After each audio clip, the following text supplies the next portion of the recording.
Hey there, it's Linda. I wanted to take you through a basic foam rolling session. So these are just some of the principles you can use and adapt to your own needs. So this is just what I do, and you can start with this and then kind of do your own thing. But I start with just an overall body stretch by lying lengthwise on the foam roller, which is a 36-inch foam roller. Just when you do this, make sure your head is fully supported on the roller, and you can bring your arms overhead and then out to the side, and just allow gravity to kind of pull your arms down and really stretch out your chest and your back, and just carefully sort of roll off of that. And next we're going to do a glute stretch. So this one is a little bit awkward to get into, but it really works. So you cross one leg over the opposite knee and then roll, and this principle applies to all these stretches. You're going to roll over the muscle until you find any trigger points. And sometimes, like this one, I wasn't finding anything when I was doing this in particular, but on some of the other ones I did. So this one, like, you just roll until you find a spot. And if you do find a spot that's really sort of tender, you want to just stay there for a few seconds and really just breathe into it and let the foam roller break up that knot. That's the whole idea of using this foam roller. And now for a hamstring stretch, you position the roller under your hamstrings, of course, and then just let your body weight dictate the intensity of the stretch. And the other thing too is that if it's too much, you can lighten up. If it's not enough, you can press down a little bit. Usually it's enough just your own body weight. So again, I didn't find any particular knots in my hamstrings, but the next one is a whole different scene. This is called the IT band stretch. IT stands for iliotibial band, and this is one that runs, it's a band, this thick band that runs from your hip across your knee and really tends to get really tight, and this is particularly painful. And so I'm actually using my left knee to kind of ease the pressure on that leg, because it really hurts. I mean, but that means it's what I need. And quads do tend to be really tight, especially if you have knee problems like I do. You could be tightening up those muscles and not even being aware of it. So a lot of times just loosening it up by stretching and by doing a foam roller in particular can actually help to ease knee pain, because that pulling on that IT band often causes knee pain, especially in runners. If you're a runner, this is really important. So you do one leg and then the other.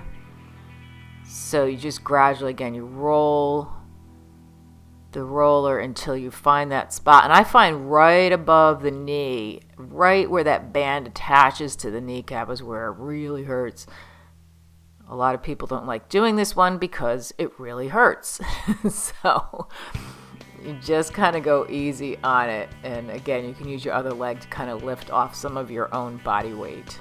And that goes for any of these stretches that you find particularly tough. But these muscles on the front of the thighs are really usually the trouble spot. And that's my cat Happy in the background. I did not know she was there. I'm always willing to give a little direction.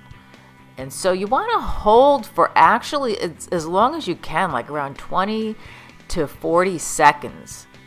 I'm not holding it quite as long because I was doing this video, and you don't need to watch me do this whole thing. Once you get the gist of it, you can do it on your own, of course. And so the next one is a calf stretch, or a calf, I don't know if it's called a stretch. Is it it's a calf foam roller myofascial release. And by the way, I should mention that the whole idea behind this is that you are releasing the fascia. And if you've ever seen like a chicken breast that has that white sort of film over the chicken breast, that is the fascia. By releasing the fascia by doing foam rolling, you can actually speed recovery. It's a good warm-up before your workout too. It does take a little bit of time, but it's worth it, especially if you're prone to particular injuries. So the last one I'm doing here is an upper back stretch. And this one again feels really good. You just kind of bring your arms overhead, elbows out to the side, almost in a crunch type of position, and just very gently allow your upper body to go back over the roller. And this can also be a particularly tender spot. It's upper back, and what's cool about the foam roller is that you can get your middle back, which is hard to get with a stretch. Lower back is pretty easy. Upper back really isn't even that hard, but the mid back foam roller can really help. And this last stretch is focused on the latissimus dorsi muscle, or as they call it in the bodybuilding world, the lats. It's a large flat muscle on your back that stretches to the sides like behind your arm. So this one is pretty easy to get with the foam roller, and again could be an area that tends to be really tight. So you just really raise your arm up and allow the foam roller to kind of roll towards your back. And I found that this muscle was particularly tight on me, and it really does seem to help to just, you know, again, you have to kind of find that area, like where is it that it's really knotted up. And once you find it, you hold it and breathe into it.